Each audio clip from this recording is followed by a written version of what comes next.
Hello everybody, it's Maikito. I'm pretty much just gonna get straight into these picks just because I have work in the morning. There's not that many games, but I did find a couple on underdog and a couple on price picks that I did like, and one money line as well. So I'll just get straight into that. My first pick is gonna be Ermedin Demirovic, higher than 2.5 shots, playing at home for Augsburg, going up against Union Berlin. This is in the German Bundesliga. He averages 2.6 shots per game at home, and he's over in his last 4 out of 5 in general, and he's been in pretty good recent form.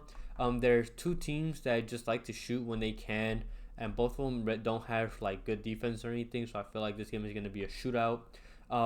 Berlin go from allowing 12.4 shots at home all the way to 15.6 shots away, so it's just an even better opportunity for Demirovic to go over this mark. He had two when he played them away earlier in the season, so now he's playing them at home where Berlin allowed more shots. So I like Demirovic to go higher than 2.5 shots. I am leaning towards his 0.5 goals or assists just because he's been in good form, and he has 14 goals and assists in 13 games in the league.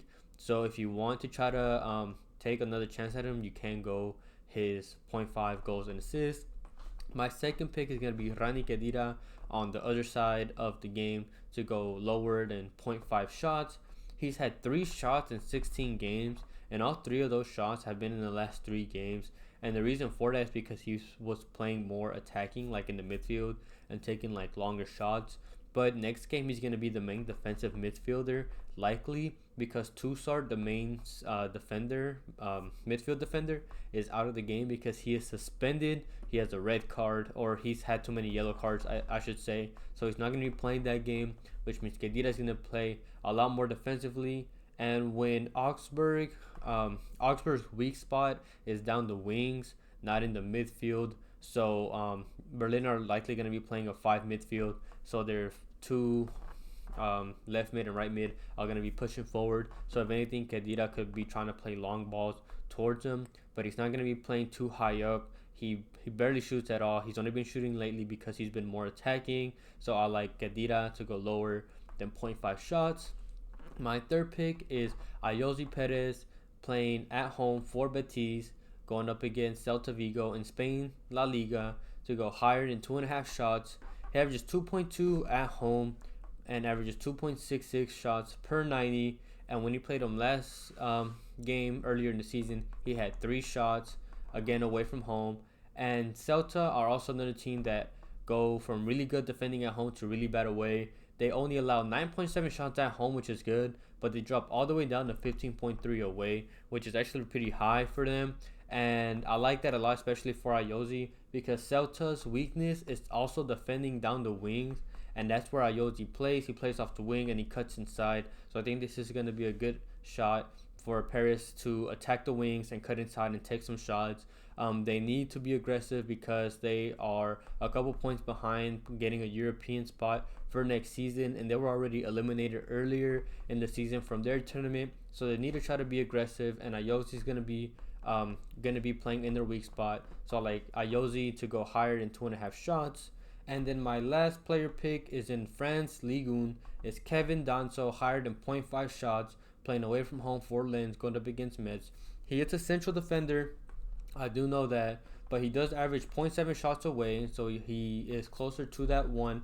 And he's taken 16 shots in Ligue 1 this season, and 12 out of those 16 are from set pieces. And the reason why I say that is because he is good in the air. He is good at aerial duels, while Metz is the opposite. Their weak spot is the aerial duels, defending those. And Metz don't hold the position of the ball a lot, which is, I say that so that way Lens is going to hold the ball more and take more shots, which is going to lead to things like corner kicks and free kicks.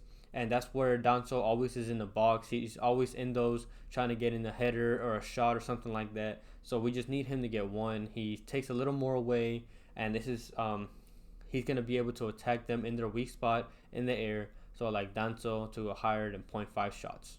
I was looking at the money lines, and for example, the Lazio money line versus Salernitana, I just feel like it's too heavily juiced for you to take. And I could maybe even see that being a draw, honestly, so I didn't want to take that. And then the Betis Celta game, I was thinking of taking the Real Betis money line, but that's another game where I'm afraid it could end in a draw because Betis is relatively good in defense when it comes at home, and I know they'll score and Celta could score. So I'm just not sure if Betis can get that second goal against Celta, which is why I'm afraid it could end in a draw. But you could take their money line. But the only money line that I saw that I liked was the Augsburg money line in the German Bundesliga against Berlin. Um, the main reason why is because Union Berlin is the worst, has the worst attack away from home. In 14 games, they've only scored 9 goals, and they've been Augsburg was in a good running form up until their last game against Hoffenheim, where I actually did take Hoffenheim to win, but this time I'm taking them to win. Like I said, they were in a good run of form beforehand, and they're only one spot away from a European position because of the good form. So they're gonna want to win this game to get even closer to that. It's getting towards the end of the season, so they need to push hard if they want to get that win. And a win against Berlin, bouncing back from their loss against Hoffenheim, is a good way to get there. So I like the Augsburg money line going up against Union Berlin. Those are all the picks I have for tomorrow's games. If you enjoyed the content, please consider liking, subscribing, and if you have a little time, please comment. Anything helps just to send the video out to more people. I have my underdog code, Fliff code, and Cashapp down in the description if you want to use those. But I appreciate everybody for watching, and hopefully we can cash out tomorrow. Thank you.